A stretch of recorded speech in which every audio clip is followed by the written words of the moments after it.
Chapter 1. During the winter of 1927-28, federal government officials made a strange and secret investigation of certain conditions in the ancient Massachusetts seaport of Innsmouth.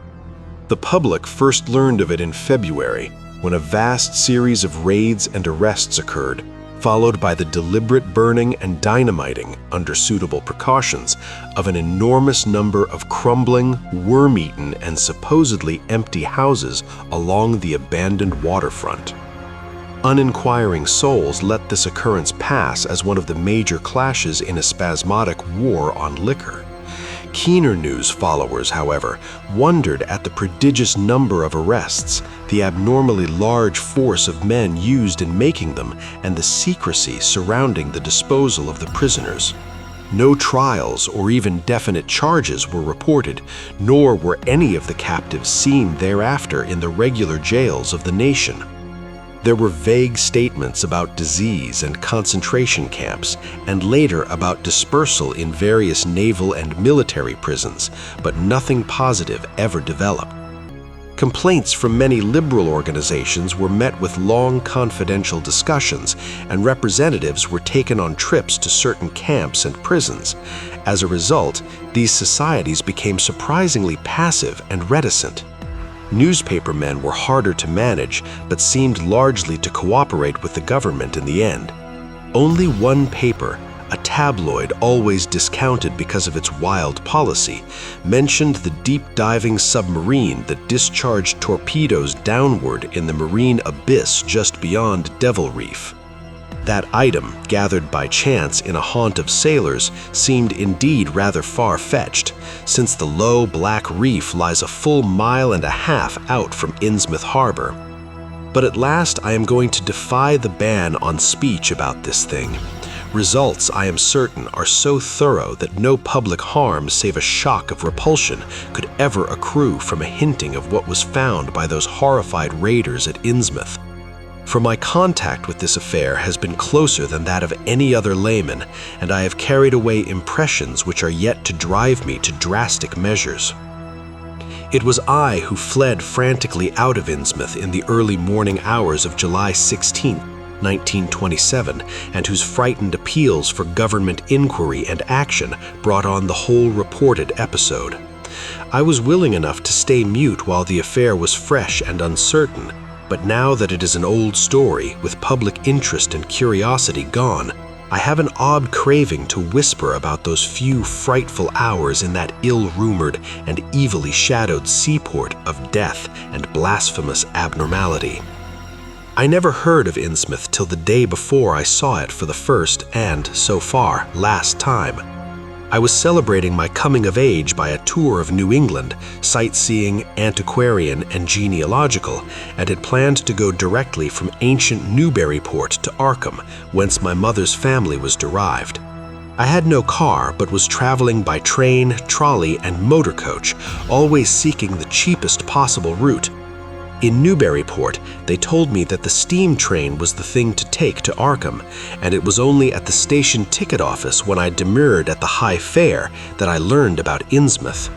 The stout, shrewd-faced agent, whose speech showed him to be no local man, seemed sympathetic towards my efforts at economy and made a suggestion that none of my other informants had offered. "You could take that old bus, I suppose," he said with a certain hesitation, "but it ain't thought of much hereabouts.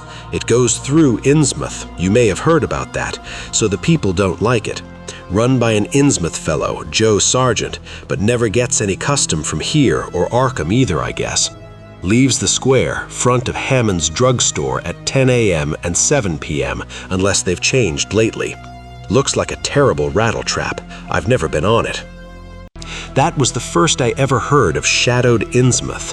Any reference to a town not shown on common maps or listed in recent guidebooks would have interested me, and the agent's old manner of allusion roused something like real curiosity.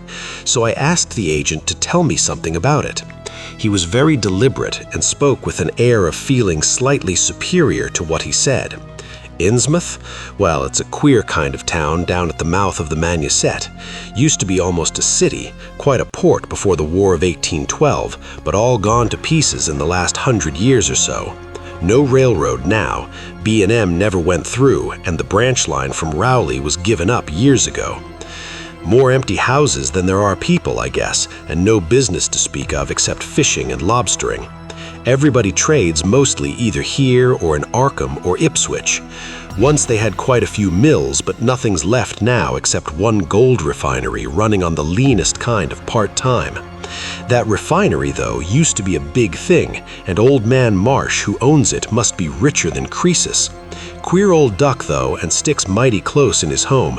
He's supposed to have developed some kind of skin disease or deformity late in life that makes him keep out of sight. Grandson of Captain Obed Marsh, who founded the business. His mother seems to be some kind of foreigner, they say a Southeast Islander, so everybody raised Cain when he married an Ipswich girl 50 years ago. They always do that about Innsmouth people, and folks here and hereabouts always try to cover up any Innsmouth blood they have in them. But Marsh's children and grandchildren look just like anybody else so far as I can see. I've had them pointed out to me here, though come to think of it, the elder children don't seem to be around lately. Never seen the old man. And why is everybody so down on Innsmouth?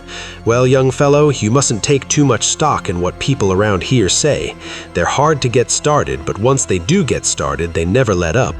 They've been telling things about Innsmouth, whispering them mostly, for the last 100 years, I guess, and I gather they're more scared than anything. Some of the stories would make you laugh, about old Captain Marsh driving bargains with the devil and bringing imps out of hell to live in Innsmouth, or about some kind of devil worship and awful sacrifices in some place near the wharves that people stumbled upon around 1845 or thereabouts. But I come from Panton, Vermont, and that kind of story don't go down with me. You ought to hear, though, what some of the old-timers tell about the Black Reef off the coast, Devil Reef they call it.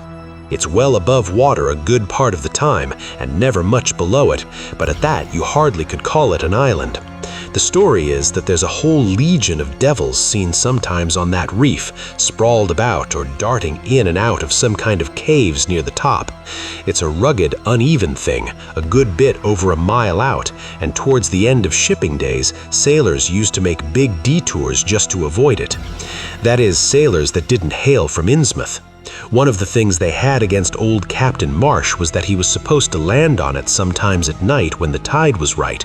Maybe he did, for I dare say the rock formation was interesting, and it's just barely possible he was looking for pirate loot and maybe finding it. But there was talk of his dealing with demons there. Fact is, I guess on the whole, it really was the captain that gave the bad reputation to the reef. That was before the big epidemic of 1846, when over half of the folks in Innsmouth was carried off. They never did quite figure out what the trouble was, but it was probably some foreign kind of disease brought from China or somewhere by the shipping. It surely was bad enough. There were riots over it and all sorts of ghastly doings that I don't believe ever got outside of town, and it left the place in awful shape. Never came back. There can't be more than 300 or 400 people living there now. But the real thing behind the way folks feel is simply race prejudice, and I don't say I'm blaming those that hold it. I hate those Innsmouth folks myself, and I wouldn't care to go to their town. I suppose you know, though I can see you're a Westerner by your talk, what a lot our New England ships used to have to do with queer ports in Africa, Asia, the Southeast, and everywhere else, and what queer kinds of people they sometimes brought back with them. You've probably heard about the Salem man that came home with a Chinese wife, and maybe you know there's still a bunch of Fiji Islanders somewhere around Cape Cod. Well, there must be something like that back of the Innsmouth people. The place always was badly cut off from the rest of the country by marshes and creeks, and we can't be sure about the ins and outs of the matter. But it's pretty clear that old Captain Marsh must have brought home some odd specimens when he had all 3 of his ships in commission back in the 20s and 30s. There certainly is a strange kind of a streak in the Innsmouth folks today. I don't know how to explain it, but it sort of makes you crawl. You'll notice a little in Sargent if you take his bus. Some of them have queer, narrow heads with flat noses and bulgy, starey eyes that never seem to shut, and their skin ain't quite right.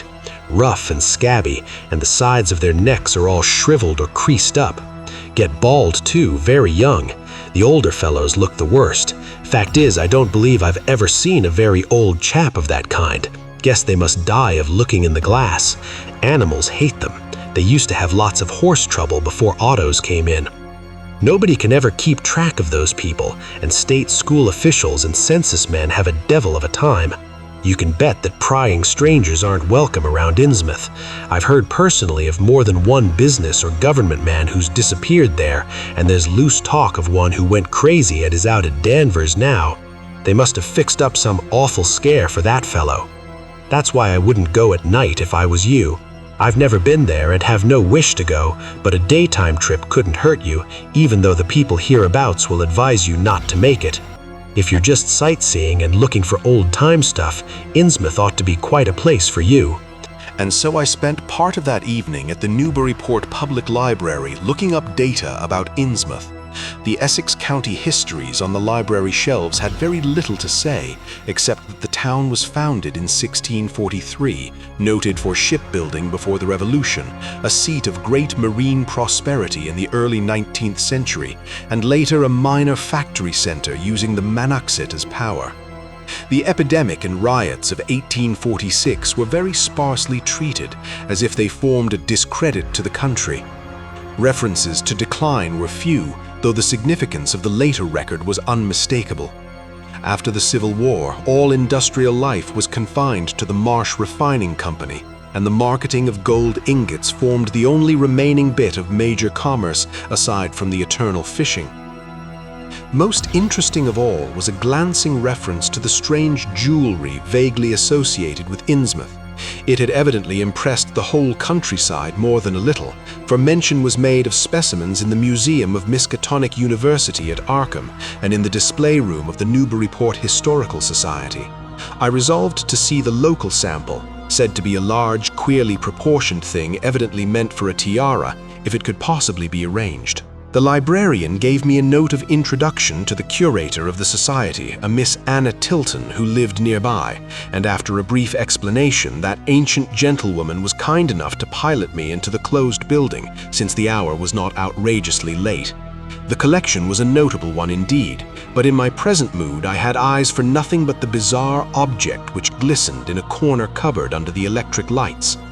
It took no excessive sensitiveness to beauty to make me literally gasp at the strange, unearthly splendor of the alien, opulent fantasy that rested there on a purple velvet cushion. The longer I looked, the more the thing fascinated me, and in this fascination there was a curiously disturbing element hardly to be classified or accounted for. I decided that it was the queer, otherworldly quality of the art which made me uneasy. It was as if the workmanship were that of another planet. The patterns all hinted of remote secrets and unimaginable abysses in time and space, and the monotonously aquatic nature of the reliefs became almost sinister. Among these reliefs were fabulous monsters of abhorrent grotesqueness and malignity, wholly primal and awesomely ancestral. At times I fancied that every contour of these blasphemous fish frogs was overflowing with the ultimate quintessence of unknown and inhuman evil. In odd contrast to the tiara's aspect was its brief and prosy history as related by Miss Tilton. It had been pawned for a ridiculous sum at a shop in State Street in 1873 by a drunken Innsmouth man shortly afterward killed in a brawl. Miss Tilton was inclined to believe that it formed part of some exotic pirate horde discovered by old Captain Obed Marsh. This view was surely not weakened by the insistent offers of purchase at a high price which the Marshes began to make as soon as they knew of its presence, and which they repeated to this day despite the Society's unvarying determination not to sell. As the good lady showed me out of the building, she assured me that the rumors of devil worship were partly justified by a peculiar secret cult which had gained force there and engulfed all the Orthodox churches. It was called, she said, the Esoteric Order of Dagon, and was undoubtedly a debased quasi-pagan thing imported from the East a century before, at a time when Innsmouth fisheries seemed to be going barren. Its persistence among a simple people was quite natural in view of the sudden and permanent return of abundantly fine fishing, and it soon came to be the greatest influence on the town. All this, to the pious Miss Tilton, formed an excellent reason for shunning the ancient town of decay and desolation, but to me it was merely a fresh incentive, and I could scarcely sleep in my small room at the Y as the night wore away. Chapter 2. Shortly before 10 the next morning, I stood with my one small valise in front of Hammond's drugstore in Old Market Square, waiting for the Innsmouth bus. In a few moments, a small motor coach of extreme decrepitude and dirty gray color rattled down State Street, made a turn, and drew up at the curb beside me. I felt immediately that it was the right one, a guess which the half-illegible sign on the windshield, Arkham, Innsmouth, Newport, soon verified. There were only 3 passengers, dark, unkempt men of sullen visage and somewhat youthful cast, and when the vehicle stopped, they clumsily shambled out and began walking up State Street in a silent, almost furtive fashion. The driver also alighted. This, I reflected, must be the Joe Sargent mentioned by the ticket agent, and even before I had noticed any details, there spread over me a wave of spontaneous aversion which could be neither checked nor explained. He was a thin, stoop-shouldered man, not much under 6 feet tall, dressed in shabby blue civilian clothes and wearing a frayed gray golf cap. His age was perhaps 35, but the odd, deep creases in the sides of his neck made him seem older when one did not study his dull, expressionless face.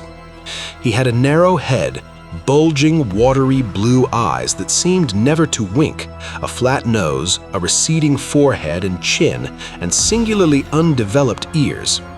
As he walked toward the bus, I observed his peculiarly shambling gait and saw that his feet were inordinately immense. The more I studied them, the more I wondered how he could buy any shoes to fit them. A certain greasiness about the fellow increased my dislike.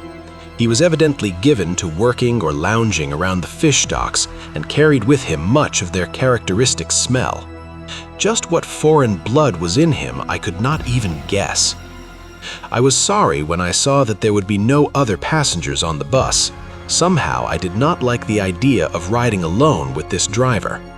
But as the leaving time obviously approached, I conquered my qualms and followed the man aboard, extending him a dollar bill and murmuring the single word, Innsmouth.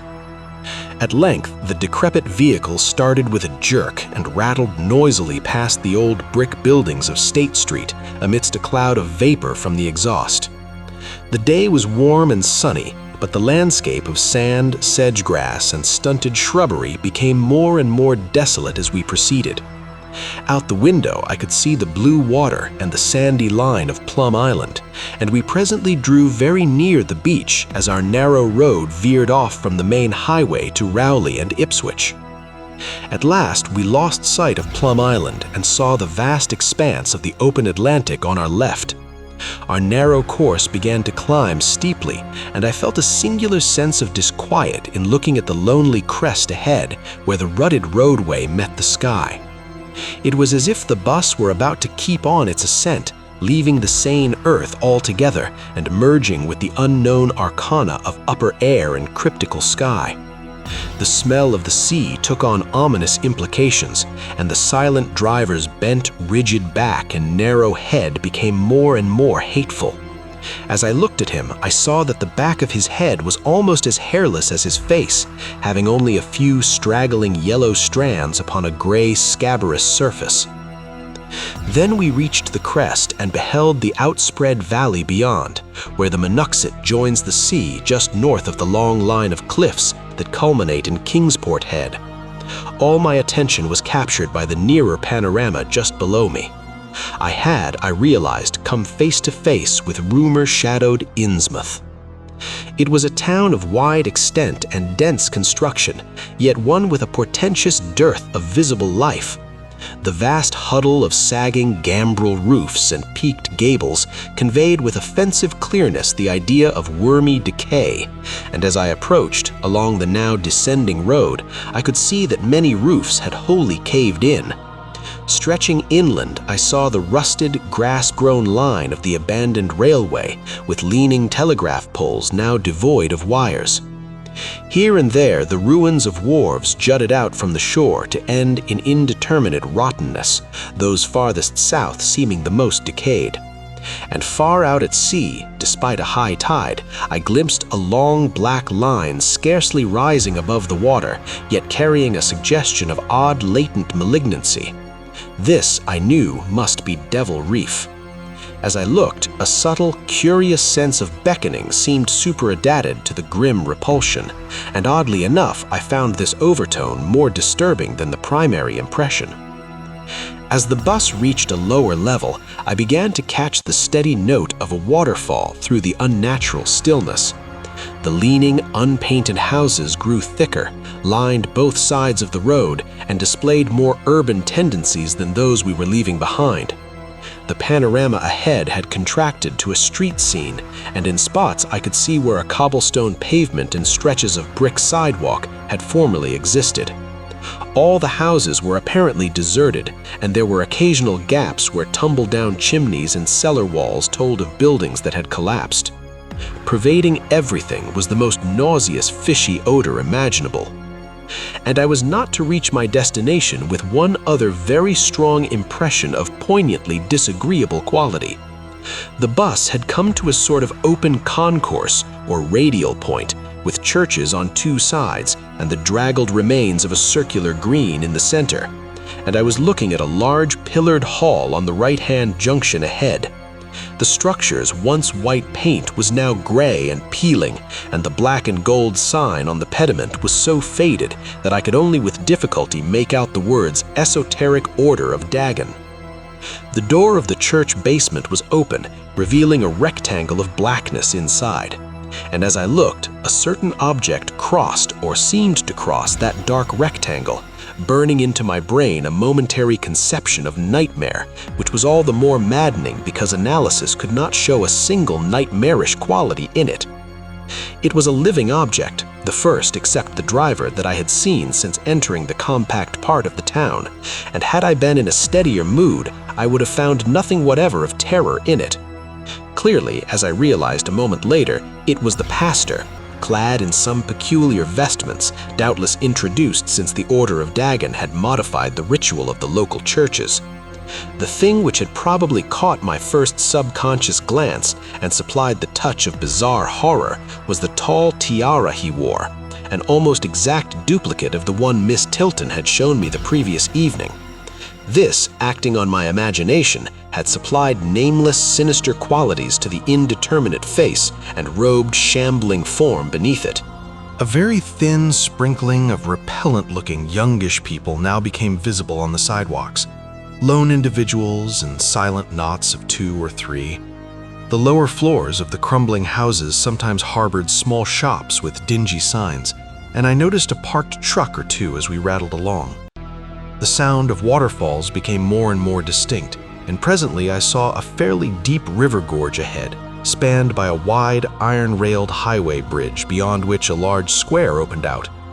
Then we rolled into the large semicircular square across the river and drew up on the right-hand side in front of a tall, cupola-crowned building with remnants of yellow paint and with a half-effaced sign proclaiming it to be the Gilman House. I was glad to get out of that bus, and at once proceeded to check my valise in the shabby hotel lobby. There was only one person in sight, an elderly man without what I had come to call the Innsmouth look, and I decided not to ask him any of the questions which bothered me, remembering that odd things had been noticed in this hotel. Instead, I strolled out on the square, from which the bus had already gone, and studied the scene minutely and appraisingly. For some reason or other, I chose to make my first inquiries at the chain grocery, whose personnel was not likely to be native to Innsmouth. I found a solitary boy of about 17 in charge, and was pleased to note the brightness and affability which promised cheerful information. He seemed exceptionally eager to talk, and I soon gathered that he did not like the place, its fishy smell, or its furtive people. His family did not like him to work in Innsmouth, but the chain had transferred him there, and he did not wish to give up his job. There was, he said, no public library or chamber of commerce in Innsmouth, but I could probably find my way about. The street I had come down was Federal. West of that were the fine old residence streets, Broad, Washington, Lafayette, and Adams, and east of it were the shoreward slums. Certain spots were almost forbidden territory, as he had learned at considerable cost. One must not, for example, linger much around the Marsh refinery or around any of the still-used churches or around the pillared Order of Dagon Hall at New Church Green. Those churches were very odd, all violently disavowed by their respective denominations elsewhere and apparently using the queerest kind of ceremonials and clerical vestments. As for the Innsmouth people, the youth hardly knew what to make of them. Their appearance, especially those staring, unwinking eyes which one never saw shut, was certainly shocking enough, and their voices were disgusting. It was awful to hear them chanting in their churches at night, and especially during their main festivals or revivals, which fell twice on April 30th and October 31st. They were very fond of the water and swam a great deal in both river and harbor. Swimming races out to Devil Reef were very common, and everyone in sight seemed well able to share in this arduous sport. It would be of no use, my informant said, to ask the natives anything about the place. The only one who would talk was a very aged but normal-looking man who lived at the poorhouse on the north rim of the town and spent his time walking about or lounging around the fire station. This hoary character, Zadok Allen, was 96 years old and somewhat touched in the head, besides being the town drunkard. He was a strange, furtive creature who constantly looked over his shoulder as if afraid of something, and when sober could not be persuaded to talk with strangers at all. He was, however, unable to resist any offer of his favorite poison, and once drunk, would furnish the most astonishing fragments of whispered reminiscence. After all, though, little useful data could be gained from him, since his stories were all insane, incomplete hints of impossible marvels and horrors which could have no source save in his own distorted fancy. Nobody ever believed him, but the natives did not like him to drink and talk with any strangers, and it was not always safe to be seen questioning him. It was probably from him that some of the wildest popular whispers and delusions were derived. The Marshes, together with the other three gently bred families of the town, the Waits, the Gilmans, and the Elliots, were all very retiring. They lived in immense houses along Washington Street, and several were reputed to harbor in concealment certain kinfolk whose personal aspect forbade public view and whose deaths had been reported and recorded. Warning me that most of the street signs were down, the youth drew for my benefit a rough but ample and painstaking sketch map of the town's salient features. After a moment's study, I felt sure that it would be of great help and pocketed it with profuse thanks. Thus began my systematic, though half-bewildered tour of Innsmouth's narrow, shadow-blighted ways. Crossing the bridge and turning towards the roar of the lower falls, I passed close to the Marsh refinery, which seemed oddly free from the noise of industry. This building stood on the steep river bluff near a bridge and an open confluence of streets which I took to be the earliest civic center, displaced after the Revolution by the present town square. Recrossing the gorge on the Main Street Bridge, I struck a region of utter desertion, which somehow made me shudder. Collapsing huddles of gambrel roofs formed a jagged and fantastic skyline, above which rose the ghoulish, decapitated steeple of an ancient church. Fish Street was as deserted as Main, though it differed in having many brick and stone warehouses still in excellent shape. Water Street was almost its duplicate, save that there were great seaward gaps where wharves had been. Not a living thing did I see, except for the scattered fishermen on the distant breakwater, and not a sound did I hear, save the lapping of the harbor tides and the roar of the falls in the Monuxet. I kept north along Main to Martin, then turning inland, crossing Federal Street safely north of the Green, and entering the decayed patrician neighborhood of northern Broad, Washington, Lafayette, and Adams Streets. Following Washington Street towards the river, I now faced a zone of former industry and commerce, noting the ruins of a factory ahead and seeing others with the traces of an old railway station and covered railway bridge beyond up the gorge on my right. The uncertain bridge now before me was posted with a warning sign, but I took the risk and crossed again to the south bank, where traces of life reappeared. Furtive, shambling creatures stared cryptically in my direction, and more normal faces eyed me coldly and curiously. Innsmouth was rapidly becoming intolerable, and I turned down Payne Street toward the square in the hope of getting some vehicle to take me to Arkham before the still distant starting time of that sinister bus. It was then that I saw the tumble-down fire station on my left and noticed the red-faced, bushy-bearded, watery-eyed old man in nondescript rags who sat on a bench in front of it, talking with a pair of unkempt but not abnormal-looking firemen. This, of course, must be Zadok Allen, the half-crazed, liquorish nonagenarian whose tales of old Innsmouth and its shadow were so hideous and incredible. Chapter 3. I had been assured that the old man could do nothing but hint at wild, disjointed, and incredible legends, and I had been warned that the natives made it unsafe to be seen talking with him.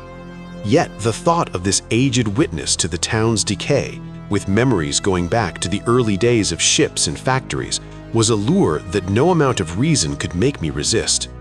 Curiosity flared up beyond sense and caution, and in my youthful egotism, I fancied I might be able to sift a nucleus of real history from the confused, extravagant outpouring I would probably extract with the aid of whiskey. A quart bottle of such was easily, though not cheaply, obtained in the rear of a dingy variety store just off the square in Elliott Street. Re-entering the square, I saw that luck was with me, for shuffling out of Payne Street around the corner of the Gilman house, I glimpsed nothing less than the tall, lean, tattered form of old Zadok Allen himself. In accordance with my plan, I attracted his attention by brandishing my newly purchased bottle, and soon realized that he had begun to shuffle wistfully after me as I turned into Waite Street on my way to the most deserted region I could think of. Before I reached Main Street, I could hear a faint and wheezy, "Hey, mister," behind me, and I presently allowed the old man to catch up and take copious pulls from the quart bottle. I began putting out feelers as we walked along to Water Street and turned southward amidst the omnipresent desolation and crazily tilted ruins, but found that the aged tongue did not loosen as quickly as I had expected. At length, I saw a grass-grown opening towards the sea between crumbling brick walls, with the weedy length of an earth and masonry wharf projecting beyond.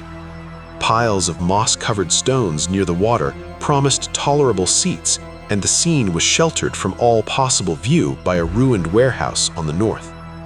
About 4 hours remained for conversation if I were to catch the 8 o'clock coach for Arkham, and I began to dole out more liquor to the ancient tippler, meanwhile eating my own frugal lunch. In my donations, I was careful not to overshoot the mark, for I did not wish Zadok's vinous garrulousness to pass into a stupor.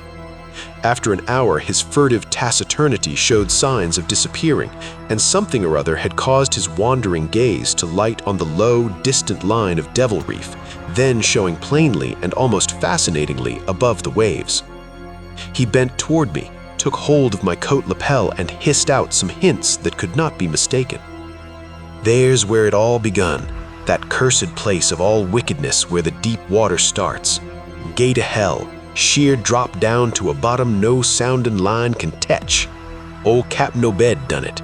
Him that found out more than was good for him in the South Sea Islands. Never was nobody like Cap'n Obed, old limb of Satan. I can mind him a-tellin' about furrin parts and callin' all the folks stupid for goin' to Christian meetin' and bearin' their burdens meek and lowly. Says they'd oughta get better gods like some of the folks in the Injies, gods as 'd bring 'em good fishin' in return for their sacrifices, and it really answer folks' prayers. Matt Elliott, his first mate, talked a lot too, only he was again folks as doin' any heathen things. Told about an island east of Otaheite where there was a lot of stone ruins, older than anybody knew anything about, kinda like them on Ponape in the Carolines, but with carvings of faces that looked like the big statues on Easter Island. There was a little volcanic island near there too, where there was other ruins with different carvings, ruins all wore away like they'd been under the sea once, and with pictures of awful monsters all over 'em. Well, sir, Matt, he says the natives around there had all the fish they could catch and sported bracelets and armlets and head rigs made out of a queer kind of gold and covered with pictures of monsters just like the ones carved over the ruins on the little island. Sort of fish-like frogs or frog-like fishes that was drawn in all kinds of positions like they was human beings.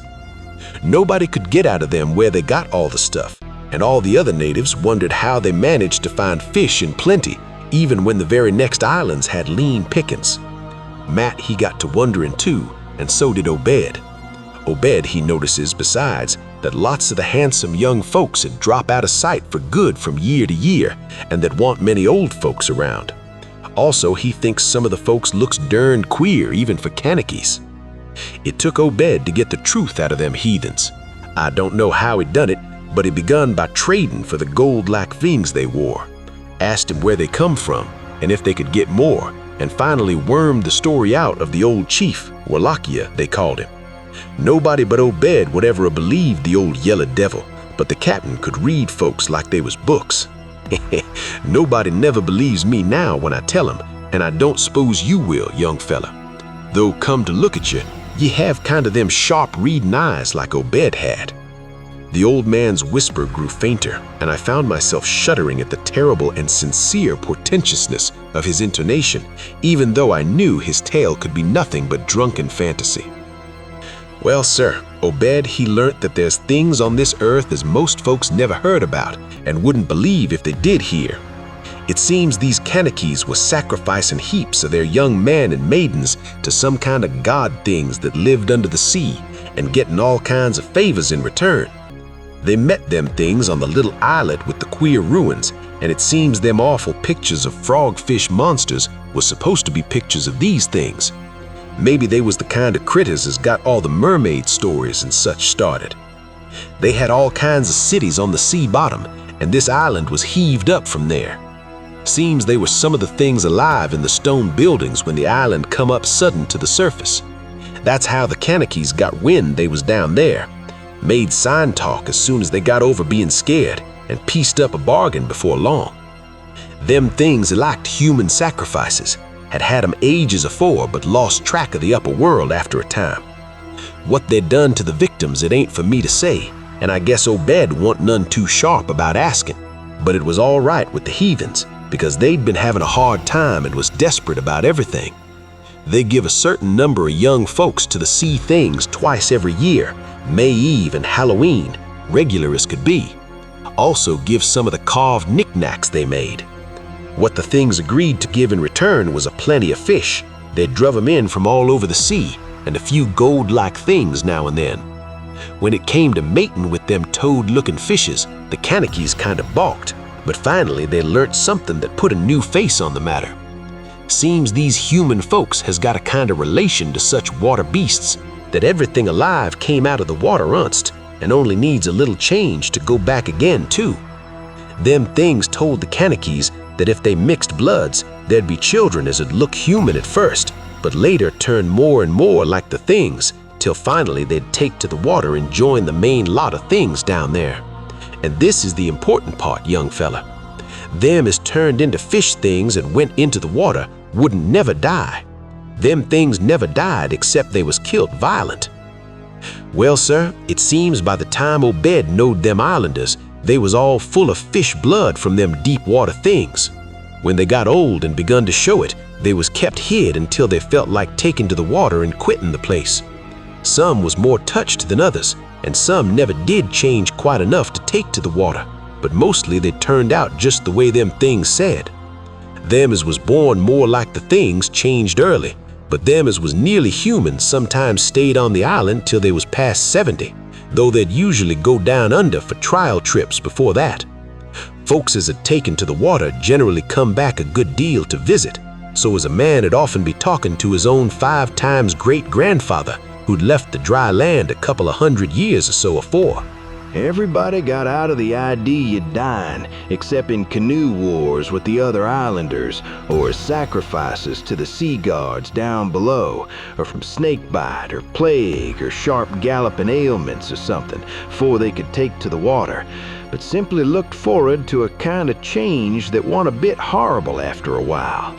They thought what they'd got was well worth all they'd had to give up, and I guess Obed kinda come to think the same hisself when he chewed over old Wallachaia's story a bit. Wallachia, though, was one of the few as hadn't got none of the fish blood, being of a royal line that intermarried with royal lines on other islands. Wallachia give him a funny kind of thingamajig made out of lead or something that he said would bring up the fish things from any place in the water where there might be a nest of them. The idea was to drop it down with the right kind of prayers and such. Wallachia allowed us was the things was scattered all over the world, so's anybody that looked about could find a nest and bring 'em up if they was wanted. Matt, he didn't like this business at all and wanted Obed should keep away from the island, but the captain was sharp for gain and found he could get them gold-like things so cheap it'd pay him to make a specialty of 'em. Things went on that way for years, and Obed got enough of that gold-like stuff to make him start the refinery in Waite's old run-down fulling mill. Well, come about 38, when I was 7-year-old, Obed he found the island people all wiped out between voyages. Seems the other islanders had got wind of what was going on and had took matters into their own hands. Suppose they must have had, after all, them old magic signs, as the sea thing says was the only things they was afeared of. No telling what any of them Kanaki's will chance to get a holt of when the sea bottom throws up some island with ruins older than the deluge. Pious cusses these was. They didn't leave nothing standing on either the main island or the little volcanic islet, except what parts of the ruins was too big to knock down. That naturally hit Obed pretty hard, seeing as his normal trade was doing very poor. It hit the whole of Innsmouth, too, because in seafaring days, what profited the master of a ship generally profited the crew proportionate. Most of the folks around the town took the hard times kind of sheep-like and resigned, but they was in bad shape because the fishing was petering out and the mills wa'n't doing none too well. Then's the time Obed he begun a cursin' at the folks for being dull sheep and prayin' to a Christian heaven as didn't help 'em none. He told 'em he'd known of folks as prayed to gods that give something you really need, and says if a good bunch of men would stand by him, he could maybe get a holt of certain powers as 'd bring plenty of fish and quite a bit of gold. Here the old man faltered, mumbled, and lapsed into a moody and apprehensive silence, glancing nervously over his shoulder, and then turning back to stare sardonically at the distant black reef. When I spoke to him, he did not answer, so I knew I'd have to let him finish the bottle. He licked its nose and slipped it into his pocket, then beginning to nod and whisper softly to himself. I bent close to catch any articulate words he might utter, and I thought I saw a sardonic smile behind the stained, bushy whiskers. Yes, he was really forming words, and I could grasp a fair proportion of them. Poor Matt. Matt, he allus was agin it, tried to line up the folks on his side, and had long talks with the preachers. No use. They run the Congregational parson out of town, and the Methodist fella quit. Never did see Resolve Babcock, the Baptist parson, again. Wrath of Jehovah. I was a mighty little critter, but I heard what I heard and seen what I seen. Dagon and Ashtoreth, Belial and Beelzebub, golden calf and the idols of Canaan and the Philistines, Babylonian abominations, meany Teckalooper Harson. He stopped again, and from the look in his watery blue eyes, I feared he was close to a stupor after all. But when I gently shook his shoulder, he turned on me with an astonishing alertness and snapped out some more obscure phrases. Don't believe me, hey? Well then just tell me, young fella, why Captain Obed and 20 other folks used to row out to Devil Reef in the dead of night and chant things so loud you could hear 'em all over town when the wind was right. Tell me that, hey? And tell me why Obed was allus dropping heavy things down into the deep water t'other side of the reef where the bottom shoots down like a cliff lower than you can sound. Tell me what he done with that funny-shaped lead thingamajig as Wallachia give him. Hey, boy? The watery blue eyes were almost savage and maniacal now, and the dirty white beard bristled electrically. Old Zadok probably saw me shrink back, so he began to cackle evilly. Beginning to see, hey? How about the night I took my pa's ship's glass up to a cupola and seed the reef a bristling thick with shapes as dove off quick soon's the moon riz. Obed and the folks was in a dory, but them shapes dove off the far side into the deep water and never come up. How'd you like to be a little shaver alone up in a cupola a-watching shapes that weren't human shapes, hey? The old man was getting hysterical, and I began to shiver with a nameless alarm. He laid a gnarled claw on my shoulder, and it seemed to me that its shaking was not altogether that of mirth. Suppose one night you seed something heavy heaved off in Obed's dory beyond the reef, and then learn next day a young fella was missing from home, hey? Did anybody ever see hide or hair or Hiram Gilman again? Did they? And Nick Pierce, and Llewellyn Waite, and Ada Nyron Southwick, and Henry Garrison, hey? Well, sir, that was the time Obed begun to get on his feet again. Folks see his 3 daughters a-wearing gold-like things as nobody'd never see on 'em afore, and smoke started coming out of the refinery chimney. Other folks was prospering too. Fish begun to swarm into the harbor fit to kill, and heaven knows what size cargoes we begun to ship out to Newburyport, Arkham, and Boston. It was then Obed got the old branch railroad put through. Remember, I ain't saying Obed was set on having things just like they was on that Kanaki Isle. I don't think he aimed at first to do no mixing, nor raise no young'uns to take to the water and turn into fishes with eternal life.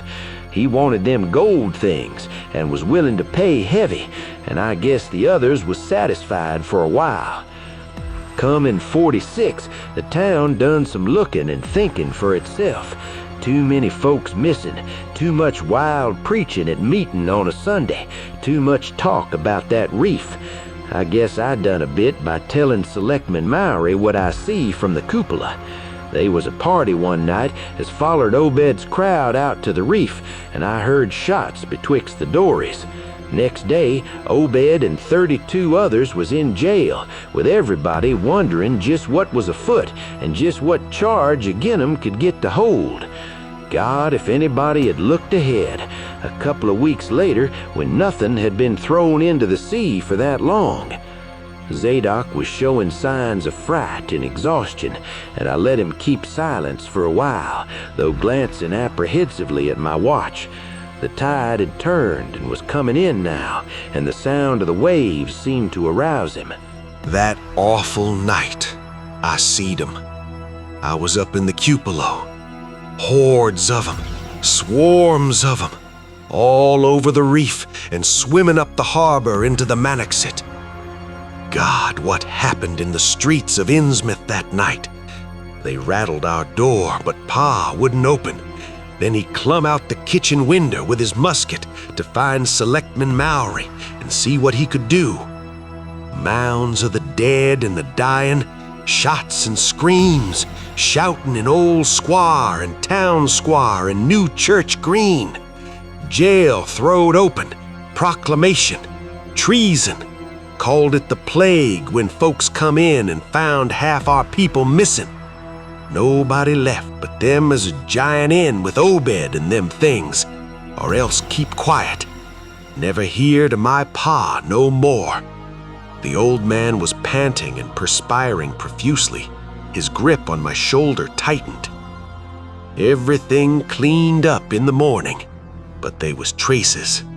Obed, he kinda takes charge and says things is going to be changed.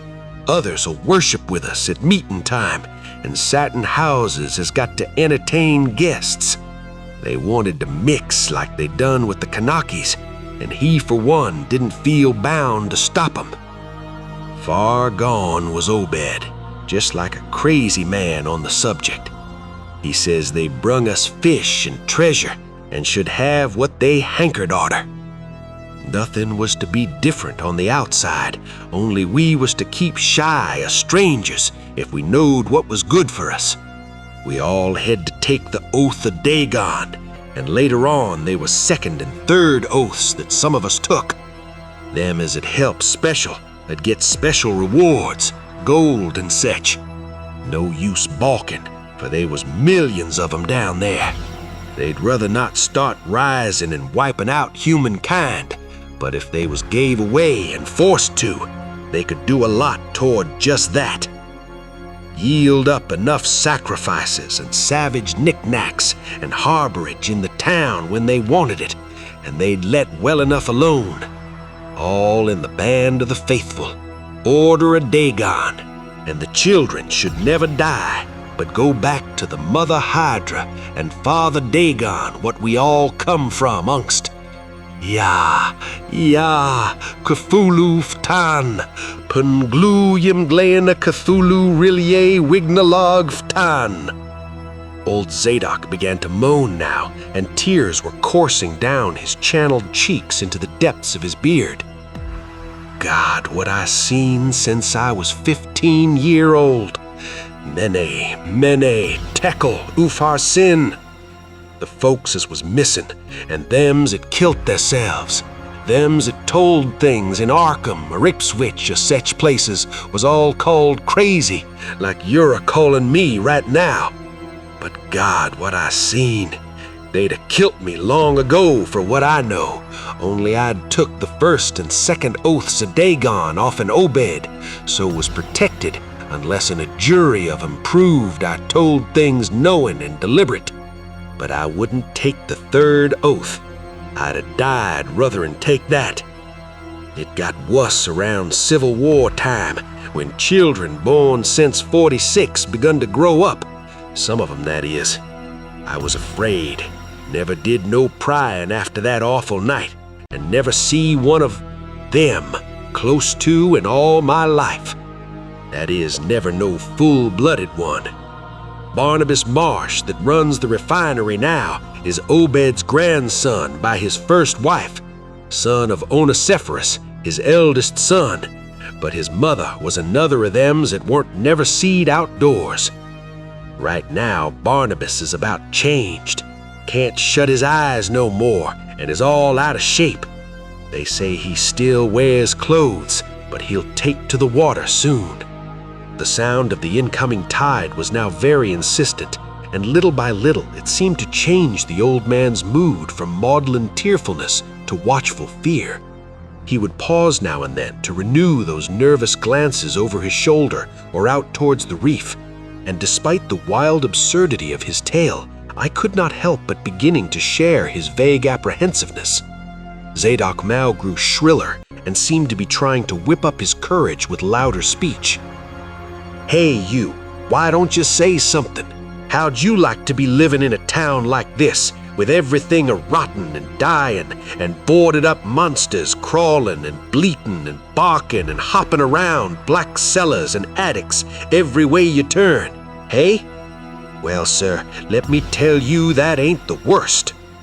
Zadok was really screaming now, and the mad frenzy of his voice disturbed me more than I care to own. "Curse you! Don't sit there a-staring at me with them eyes. I tell Obed Marsh he's in hell and has got to stay there. In hell, I says. Can't get me. I hain't done nothing, nor told nobody nothing. Oh, you, young fella? Well, even if I hain't told nobody nothing yet, I'm a-going to now. You just sit still and listen to me, boy. This is what I hain't never told nobody. I says I didn't get to do no prying after that awful night, but I found things out just the same. You want to know what the real horror is, hey? Well, it's this. It ain't what them fish devils has done, but what they're going to do. They're bringing things up out of where they come from into the town. Been doing it for years and slackening up lately. Them houses north of the river betwixt Water and Main Streets are full of 'em. Them devils and what they brung. And when they get ready, I say when they get ready. Ever hear tell of a Shoggoth? Hey, do you hear me? I tell you I know what them things be. I seen 'em one night when... Yeah!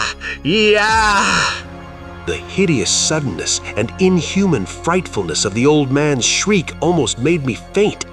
His eyes, looking past me toward the malodorous sea, were positively starting from his head, while his face was a mask of fear worthy of Greek tragedy.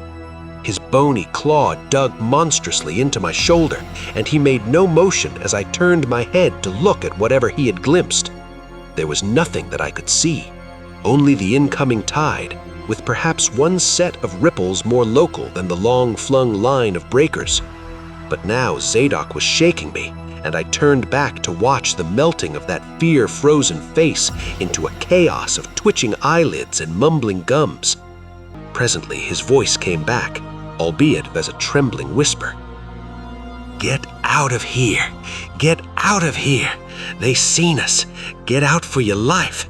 Don't wait for nothing! They know now! Run for it! Quick! Out of this town!" Another heavy wave dashed against the loosening masonry of the bygone wharf and changed the mad ancient's whisper to another inhuman and blood-curdling shriek. "Yah! Yah!" Before I could recover my scattered wits, he had relaxed his clutch on my shoulder and dashed wildly inland toward the street, reeling northward around the ruined warehouse wall.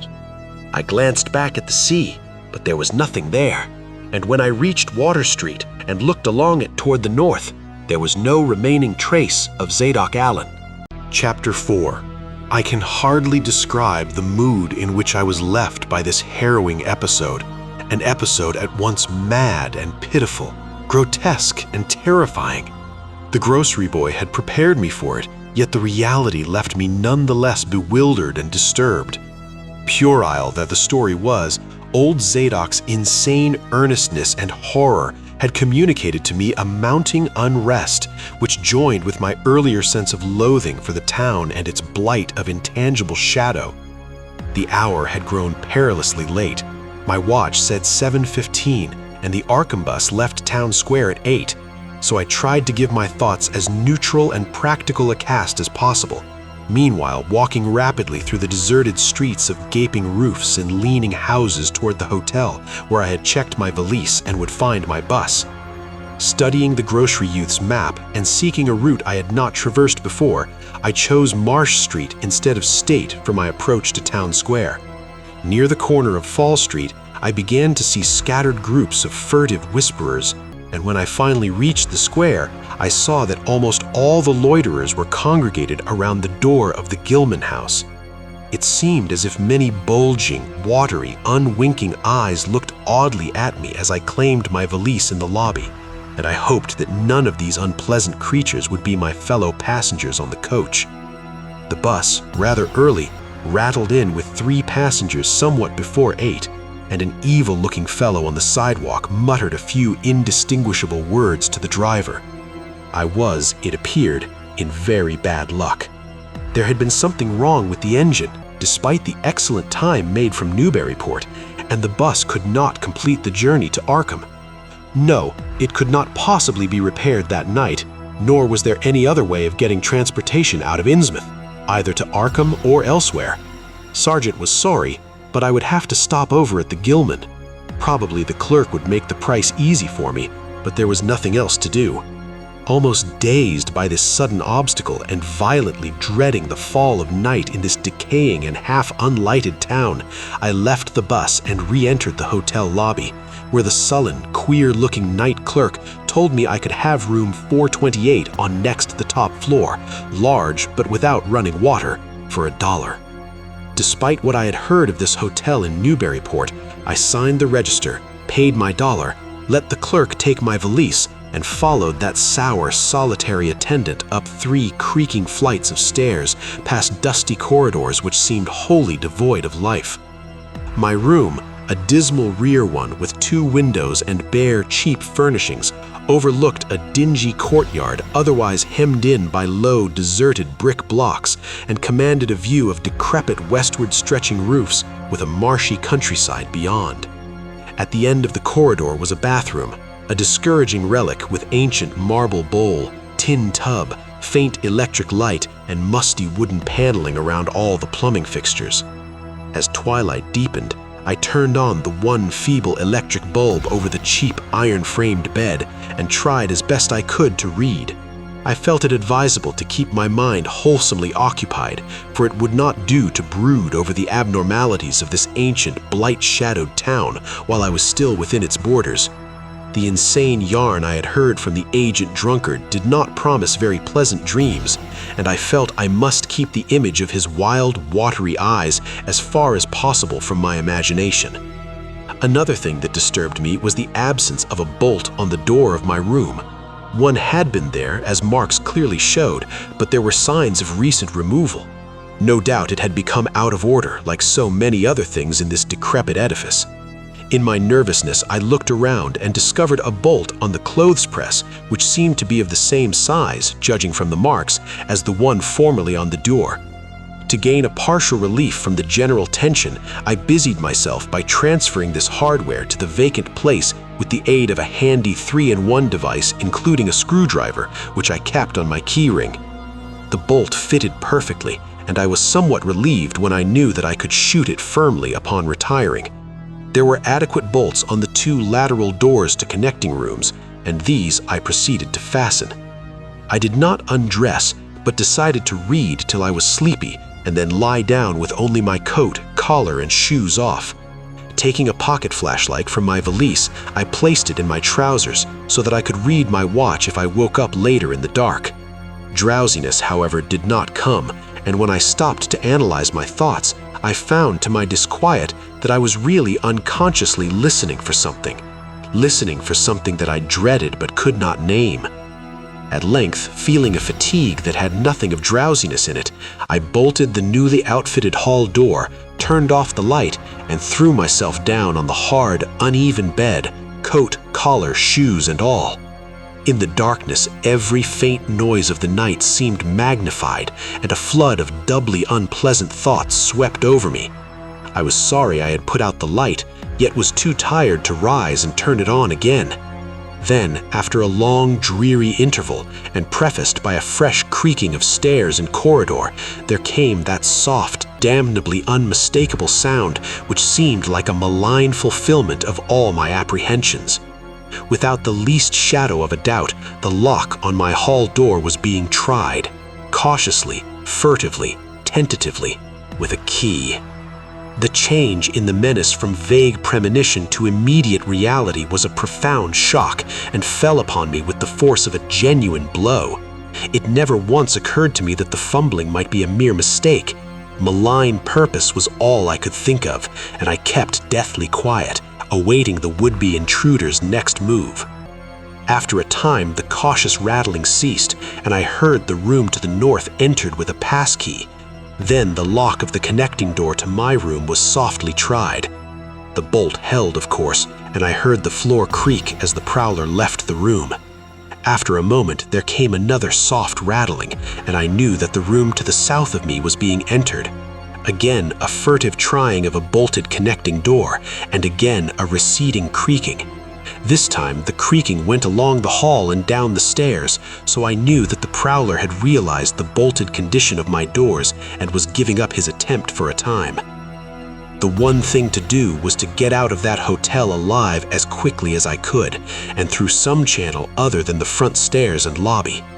Rising softly and throwing my flashlight on the switch, I sought to light the bulb over my bed to choose and pocket some belongings for a swift, valiseless flight. Nothing, however, happened, and I saw that the power had been cut off. So, filling my pockets with the flashlight's aid, I put on my hat and tiptoed to the windows to consider chances of descent. Despite the state's safety regulations, there was no fire escape on this side of the hotel, and I saw that my windows commanded only a sheer 3-story drop to the cobbled courtyard. On the right and left, however, some ancient brick business blocks abutted on the hotel, their slant roofs coming up to a reasonable jumping distance from my 4th-story level. To reach either of these lines of buildings, I would have to be in a room 2 doors from my own, in one case on the north and in the other on the south, and my mind instantly set to work calculating what chances I had of making the transfer. First, I reinforced my own outer door by pushing the bureau against it, little by little, in order to make a minimum of sound. Then, gathering from the grocery boy's map that the best route out of town was southward, I glanced first at the connecting door on the south side of the room. It was designed to open in my direction. Hence, I saw, after drawing the bolt and finding other fastenings in place, it was not a favorable one for forcing. Accordingly, abandoning it as a route, I cautiously moved the bedstead against it to hamper any attack which might be made on it later from the next room. The door on the north was hung to open away from me, and this, though a test proved it to be locked or bolted from the other side, I knew must be my route. If I could gain the roofs of the buildings in Payne Street and descend successfully to the ground level, I might perhaps dart through the courtyard and the adjacent or opposite buildings to Washington or Bates, or else emerge in Payne and edge around southward into Washington. In any case, I would aim to strike Washington somehow and get quickly out of the town square region. My preference would be to avoid Payne, since the fire station there might be open all night. I was irresolutely speculating on when I had better attack the northward door and on how I could least audibly manage it, when I noticed that the vague noises underfoot had given place to a fresh and heavier creaking of the stairs. A wavering flicker of light showed through my transom, and the boards of the corridor began to groan with a ponderous load. Muffled sounds of possible vocal origin approached, and at length a firm knock came at my outer door. For a moment, I simply held my breath and waited. Eternities seemed to elapse, and the nauseous, fishy odor of my environment seemed to mount suddenly and spectacularly. Then the knocking was repeated, continuously and with growing insistence. I knew that the time of action had come, and forthwith drew the bolt of the northward connecting door, bracing myself for the task of battering it open. The knocking waxed louder, and I hoped that its volume would cover the sound of my efforts. At last, beginning my attempt, I lunged again and again at the thin paneling with my left shoulder, heedless of shock or pain. Finally, the connecting door gave, but with such a crash that I knew those outside must have heard. Instantly, the outside knocking became a violent battering, while keys sounded ominously in the hall doors of the rooms on both sides of me. Rushing through the newly opened connection, I succeeded in bolting the northerly hall door before the lock could be turned, but even as I did so, I heard the hall door of the third room, the one from whose window I had hoped to reach the roof below, being tried with a pass key.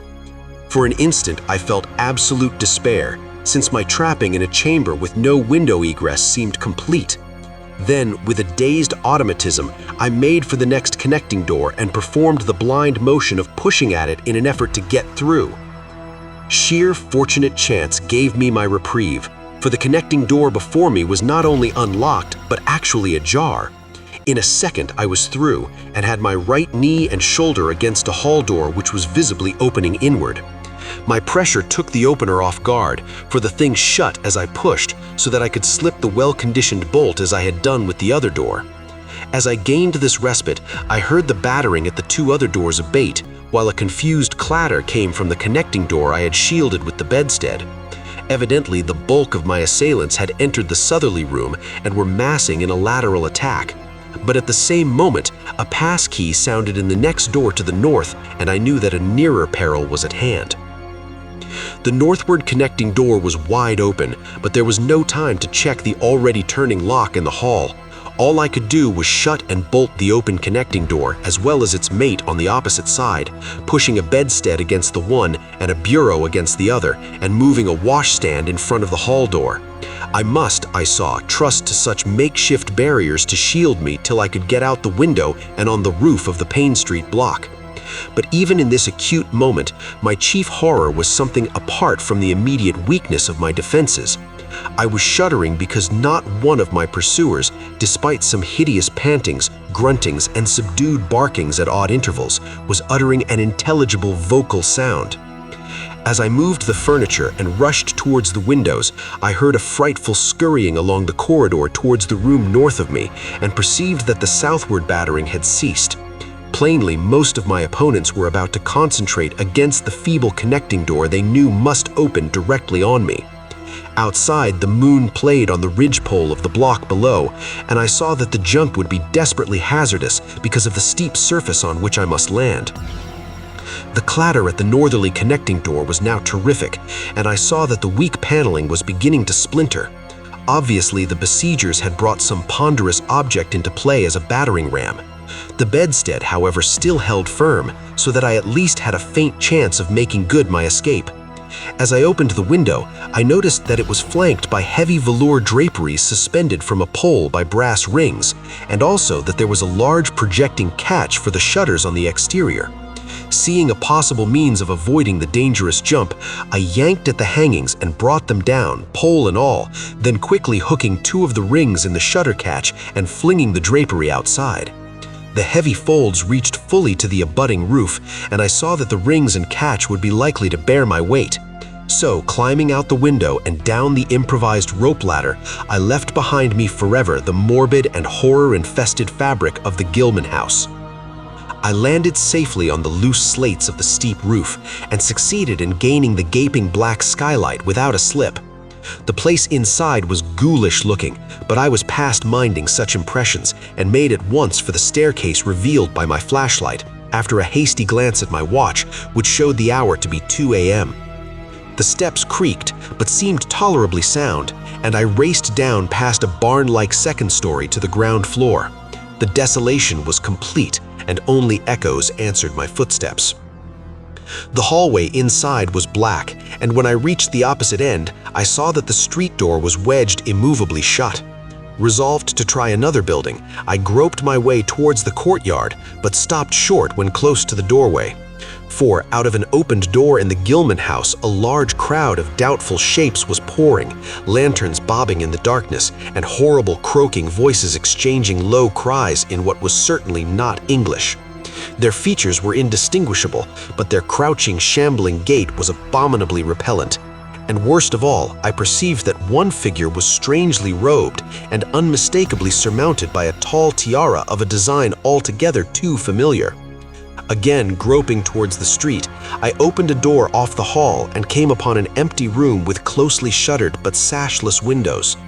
Fumbling in the rays of my flashlight, I found I could open the shutters, and in another moment had climbed outside and carefully closing the aperture in its original manner.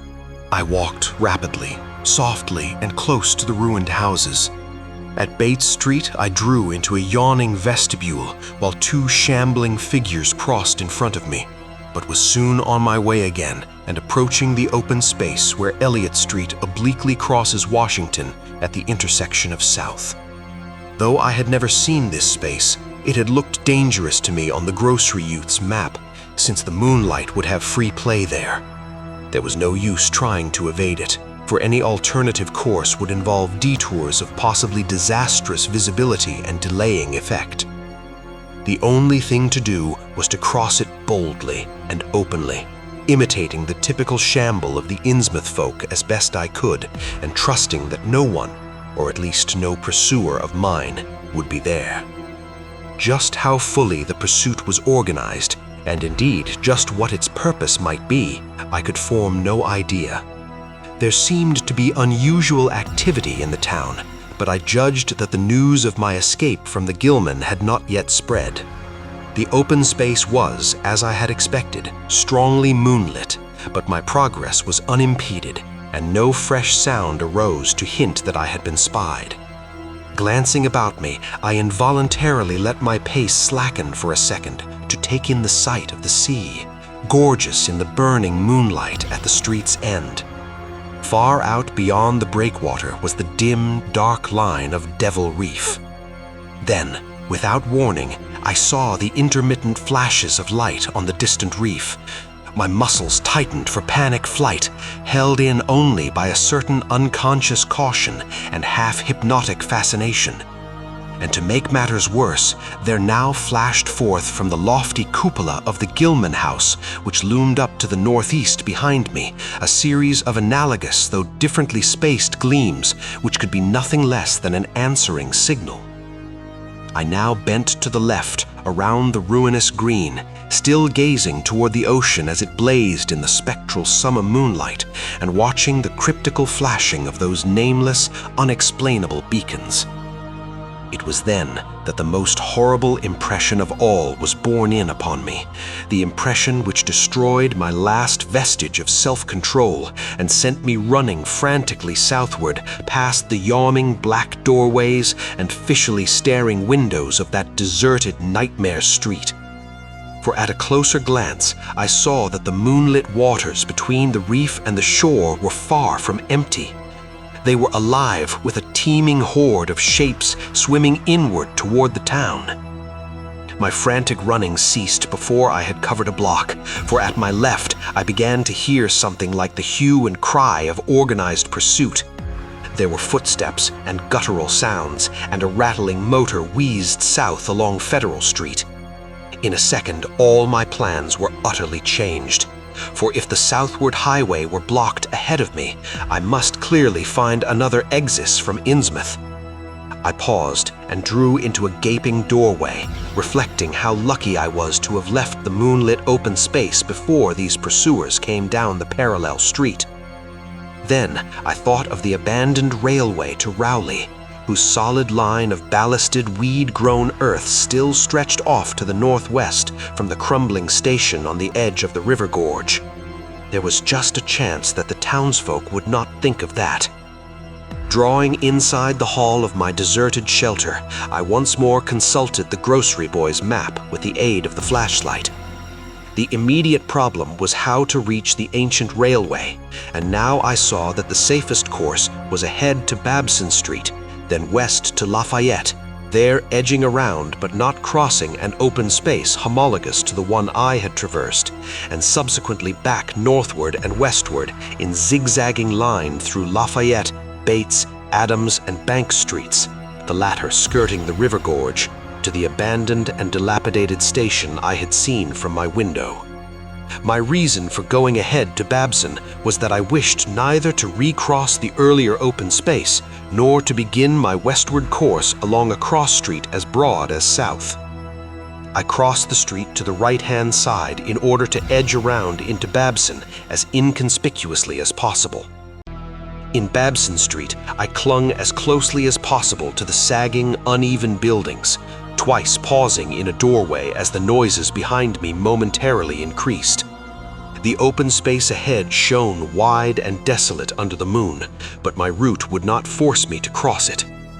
During my second pause, I began to detect a fresh distribution of the vague sounds, and upon looking cautiously out from cover, beheld a motor car darting across the open space, bound outward along Elliott Street. As I watched, choked by a sudden rise in the fishy odor after a short abatement, I saw a band of uncouth, crouching shapes loping and shambling in the same direction, and knew that this must be the party guarding the Ipswich Road, since that highway forms an extension of Elliott Street. Two of the figures I glimpsed were in voluminous robes, and one wore a peaked diadem which glistened whitely in the moonlight. The gait of this figure was so odd that it sent a chill through me, for it seemed to me the creature was almost hopping. When the last of the band was out of sight, I resumed my progress, darting around the corner into Lafayette Street and crossing Elliott very hurriedly, lest stragglers of the party be still advancing along that thoroughfare. I did hear some croaking and clattering sounds far off toward Town Square, but accomplished the passage without disaster. My greatest dread was in recrossing broad, moonlit South Street with its seaward view, and I had to nerve myself for the ordeal. Someone might easily be looking, and possible Elliott Street stragglers could not fail to glimpse me from either of 2 points. At the last moment, I decided I had better slacken my trot and make the crossing as before in the shambling gait of an average Innsmouth native. I had not quite crossed the street when I heard a muttering band advancing along Washington from the north. As they reached the broad open space where I had had my first disquieting glimpse of the moonlit water, I could see them plainly only a block away, and was horrified by the bestial abnormality of their faces and the dog-like subhumanness of their crouching gait. One man moved in a positively simian way, with long arms frequently touching the ground, while another figure, robed and tiared, seemed to progress in an almost hopping fashion. I judged this party to be the one I had seen in the Gilman's courtyard, the one, therefore, most closely on my trail. As some of the figures turned to look in my direction, I was transfixed with fright, yet managed to preserve the casual, shambling gait I had assumed. To this day, I do not know whether they saw me or not. If they did, my stratagem must have deceived them, for they passed on across the moonlit space without varying their course, meanwhile croaking and jabbering in some hateful guttural patois I could not identify. Once more in shadow, I resumed my former dog trot past the leaning and decrepit houses that stared blankly into the night. Having crossed to the western sidewalk, I rounded the nearest corner into Bates Street, where I kept close to the buildings on the southern side. At last, I saw the ancient arcaded station, or what was left of it, and made directly for the tracks that started from its farther end. The rails were rusty, but mainly intact, and not more than half the ties had rotted away. Walking or running on such a surface was very difficult, but I did my best and on the whole made very fair time. For some distance the line kept on along the gorge's brink, but at length I reached the long covered bridge where it crossed the chasm at a dizzy height. The condition of this bridge would determine my next step. If humanly possible, I would use it.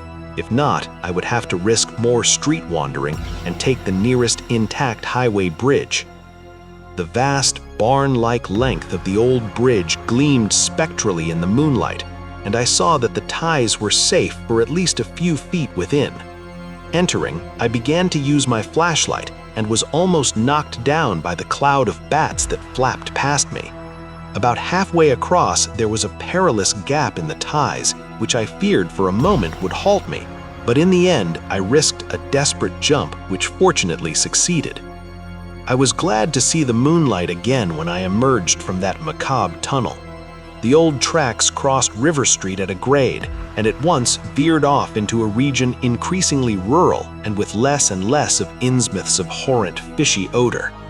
Here, the dense growth of weeds and briars hindered me and cruelly tore my clothes, but I was nonetheless glad that they were there to give me concealment in case of peril. I knew that much of my route must be visible from the Rowley Road.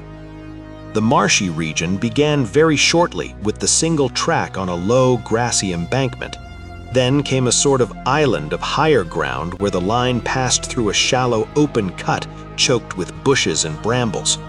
I was very glad of this partial shelter, since at this point the Rowley Road was uncomfortably near according to my window view. Just before entering the cut, I glanced behind me, but saw no pursuer. The ancient spires and roofs of decaying Innsmouth gleamed lovely and ethereal in the magic yellow moonlight, and I thought of how they must have looked in the old days before the shadow fell. Then, as my gaze circled inland from the town, something less tranquil arrested my notice and held me immobile for a second. What I saw, or fancied I saw, was a disturbing suggestion of undulant motion far to the south, a suggestion which made me conclude that a very large horde must be pouring out of the city along the level Ipswich Road. The distance was great, and I could distinguish nothing in detail, but I did not at all like the look of that moving column. All sorts of unpleasant conjectures crossed my mind. I thought of those very extreme Innsmouth types said to be hidden in crumbling centuried warrens near the waterfront. I thought too of those nameless swimmers I had seen. Counting the parties so far glimpsed, as well as those presumably covering other roads, the number of my pursuers must be strangely large for a town as depopulated as Innsmouth. Who were they? Why were they here?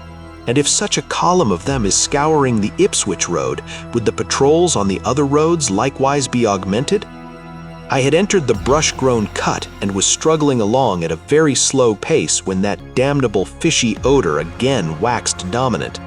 There were sounds, too, a kind of wholesale, colossal flopping or pattering which somehow called up images of the most detestable sort. And then both stench and sounds grew stronger, so that I paused, shivering and grateful for the cut's protection. It was here, I recalled, that the Rowley Road drew so close to the old railway before crossing westward and diverging. Something was coming along that road, and I must lie low till its passage and vanishment in the distance. Crouched in the bushes of that sandy cleft, I felt reasonably safe, even though I knew the searchers would have to cross the track in front of me, not more than 100 yards away. I would be able to see them, but they could not, except by a malign miracle, see me. All at once, I began dreading to look at them as they passed. I saw the close moonlit space where they would surge by, and had curious thoughts about the irredeemable pollution of that space. They would perhaps be the worst of all Innsmouth types, something one would not care to remember. The stench waxed overpowering, and the noises swelled to a bestial babble of croaking, baying, and barking without the least suggestion of human speech. Were these indeed the voices of my pursuers? That flopping or pattering was monstrous. I could not look upon the degenerate creatures responsible for it. I would keep my eyes shut till the sounds receded toward the west.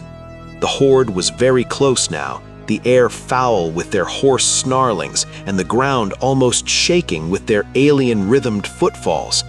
My breath nearly ceased to come, and I put every ounce of willpower into the task of holding my eyelids down. I am not even yet willing to say whether this was a hideous actuality or only a nightmare hallucination. The later action of the government, after my frantic appeals, would tend to confirm it as a monstrous truth. But could not an hallucination have been repeated under the quasi-hypnotic spell of that ancient, haunted, and shadowed town? But I must try to tell what I thought I saw that night under the mocking yellow moon, saw surging and hopping down the Rowley Road in plain sight in front of me as I crouched among the wild brambles of that desolate railway cut. Of course, my resolution to keep my eyes shut had failed. It was foredoomed to failure. For who could crouch blindly while a legion of croaking, baying entities of unknown source flopped noisomely past, scarcely more than 100 yards away? For I knew that a long section of them must be plainly in sight where the sides of the cut flattened out and the road crossed the track, and I could no longer keep myself from sampling whatever horror that leering yellow moon might have to show. It was the end, for whatever remains to me of life on the surface of this earth, of every vestige of mental peace and confidence in the integrity of nature and of the human mind. Can it be possible that this planet has actually spawned such things? That human eyes have truly seen as objective flesh what man has hitherto known only in febrile fantasy and tenuous legend? And yet I saw them in a limitless stream, flopping, hopping, croaking, bleating, surging inhumanly through the spectral moonlight in a grotesque, malignant saraband of fantastic nightmare.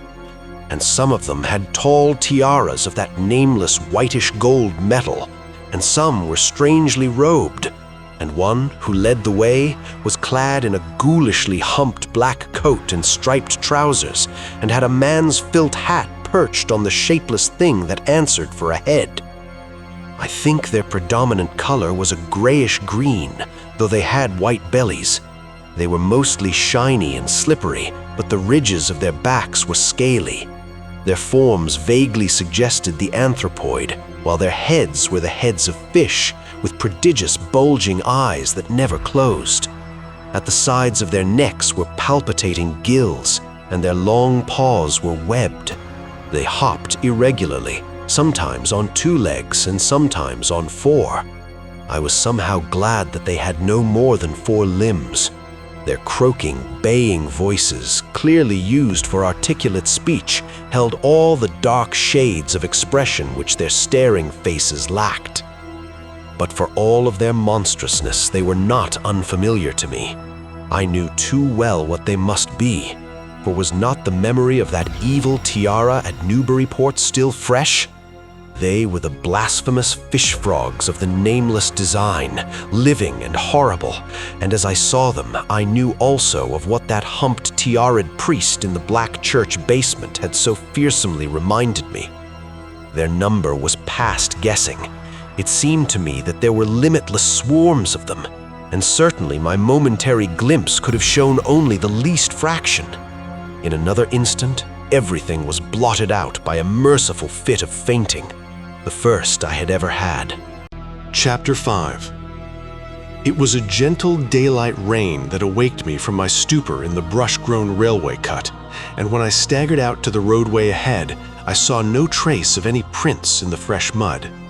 Innsmouth's ruined roofs and toppling steeples loomed up grayly toward the southeast, but not a living creature did I spy in all the desolate salt marshes around. My watch was still going and told me that the hour was past noon. The reality of what I had been through was highly uncertain in my mind, but I felt that something hideous lay in the background. I must get away from evil-shadowed Innsmouth, and accordingly, I began to test my cramped, wearied powers of locomotion. Despite weakness, hunger, horror, and bewilderment, I found myself, after a time, able to walk, so started slowly along the muddy road to Rowley. Before evening, I was in the village, getting a meal and providing myself with presentable clothes. I caught the night train to Arkham, and the next day talked long and earnestly with government officials there, a process I later repeated in Boston. With the main result of these colloquies, the public is now familiar, and I wish, for normality's sake, there were nothing more to tell. Perhaps it is madness that is overtaking me, yet perhaps a greater horror, or a greater marvel, is reaching out. I dared not look for that piece of strange jewelry said to be in the Miskatonic University Museum. I did, however, improve my stay in Arkham by collecting some genealogical notes I had long wished to possess. Very rough and hasty data, it is true, but capable of good use later on when I might have time to collate and codify them. The curator of the Historical Society there, Mr. E. Lapham Peabody, was very courteous about assisting me and expressed unusual interest when I told him I was a grandson of Eliza Orne of Arkham, who was born in 1867 and had married James Williamson of Ohio at the age of 17. It seemed that a maternal uncle of mine had been there many years before on a quest much like my own, and that my grandmother's family was a topic of some local curiosity. There had, Mr. Peabody said, been considerable discussion about the marriage of her father, Benjamin Orne, just after the Civil War, since the ancestry of the bride was peculiarly puzzling. That bride was understood to have been an orphaned Marsh of New Hampshire, a cousin of the Essex County Marshes, but her education had been in France, and she knew very little of her family. A guardian had deposited funds in a Boston bank to maintain her and her French governess, but that guardian's name was unfamiliar to Arkham people, and in time he dropped out of sight, so that the governess assumed her role by court appointment. The Frenchwoman, now long dead, was very taciturn, and there were those who said she could have told more than she did. But the most baffling thing was the inability of anyone to place the recorded parents of the young woman, Enoch and Lydia Messerve Marsh, among the known families of New Hampshire. Possibly, many suggested, she was the natural daughter of some Marsh of prominence. She certainly had the true Marsh eyes. Most of the puzzling was done after her early death, which took place at the birth of my grandmother, her only child. Having formed some disagreeable impressions connected with the name of Marsh, I did not welcome the news that it belonged on my own ancestral tree, nor was I pleased by Mr. Peabody's suggestion that I had the true Marsh eyes myself. However, I was grateful for data which I knew would prove valuable, and took copious notes and lists of book references regarding the well-documented Orne family. I went directly home to Toledo from Boston, and later spent a month at Maumee recuperating from my ordeal. In September, I entered Oberlin for my final year, and from then till the next June was busy with studies and other wholesome activities, reminded of the bygone terror only by occasional official visits from government men in the campaign which my pleas and evidence had started. Around the middle of July, just a year after the Innsmouth experience, I spent a week with my late mother's family in Cleveland, checking some of my new genealogical data with the various notes, traditions, and bits of heirloom material in existence there, and seeing what kind of a connected chart I could construct. I did not exactly relish this task because the atmosphere of the Williamson home had always depressed me. There was a strain of morbidity there, and my mother had never encouraged my visiting her parents as a child, although she always welcomed her father when he came to Toledo. My Arkham-born grandmother seemed strange and almost terrifying to me, and I do not think I grieved when she disappeared. I was 8 years old then, and it was said that she had wandered off in grief after the suicide of my Uncle Douglas, her eldest son. He had shot himself after a trip to New England, the same trip, no doubt, which had caused him to be recalled at the Arkham Historical Society. This uncle had resembled her, and I had never liked him either. Something about the staring, unwinking expression of both of them had given me a vague, unaccountable uneasiness. My mother and Uncle Walter did not look like that. They were like their father, though poor little cousin Lawrence, Walter's son, had been an almost perfect duplicate of his grandmother before his condition took him to the permanent seclusion of a sanitarium and canton. I had not seen him in 4 years, but my uncle once implied that his state, both mental and physical, was very bad. This worry had probably been a major cause of his mother's death 2 years before. My grandfather and his widowed son Walter now comprised the Cleveland household, but the memory of older times hung thickly over it. I still disliked the place and tried to get my researches done as quickly as possible. Williamson records and traditions were supplied in abundance by my grandfather, though for orn material I had to depend on my Uncle Walter, who put at my disposal the contents of all his files, including notes, letters, cuttings, heirlooms, photographs, and miniatures. When going over the letters and pictures on the Orne side, I began to acquire a kind of terror of my own ancestry. As I said, my grandmother and Uncle Douglas had always disturbed me. Now, years after their passing, I gazed at their pictured faces with a measurably heightened feeling of repulsion and alienation. I could not at first understand the change, but gradually a horrible sort of comparison began to obtrude itself on my unconscious mind, despite the steady refusal of my consciousness to admit even the least suspicion of it. It was clear that the typical expression of these faces now suggested something it did not suggest before, something that would bring stark panic if too openly thought of. But the worst shock came when my uncle showed me the Orne jewelry in a downtown safe deposit vault. Some of the items were delicate and inspiring enough, but there was one box of strange old pieces descended from my mysterious great-grandmother, which my uncle was almost reluctant to produce. They were of very grotesque and almost repulsive design. As my uncle began, slowly and grudgingly, to unwrap the things, he urged me not to be shocked by the strangeness and frequent hideousness of the designs. There were 2 armlets, a tiara, and a kind of pectoral, the latter having in high relief certain figures of almost unbearable extravagance. He seemed to expect some demonstration when the first piece, the tiara, became visible, but I doubt if he expected quite what actually happened. I did not expect it either, for I thought I was thoroughly forewarned regarding what the jewelry would turn out to be. What I did was faint silently away, just as I had done in that briar-choked railway cut a year before. From that day on, my life has been a nightmare of brooding and apprehension, nor do I know how much is hideous truth and how much madness. My great-grandmother had been a marsh of unknown source, whose husband lived in Arkham. And did not old Zadok say that the daughter of Obed Marsh by a monstrous mother was married to an Arkham man through a trick? What was it the ancient toper had muttered about the likeness of my eyes to Captain Obed's? In Arkham, too, the curator had told me I had the true Marsh eyes. Was Obed Marsh my own great-great-grandfather? Who or what, then, was my great-great-grandmother? But perhaps this was all madness. Those whitish gold ornaments might easily have been bought from some Innsmouth sailor by the father of my great-grandmother, whoever he was. And that look in the staring-eyed faces of my grandmother and self-slain uncle might be sheer fancy, bolstered up by the Innsmouth shadow which had so darkly colored my imagination. But why had my uncle killed himself after an ancestral quest in New England? For more than 2 years, I fought off these reflections with partial success.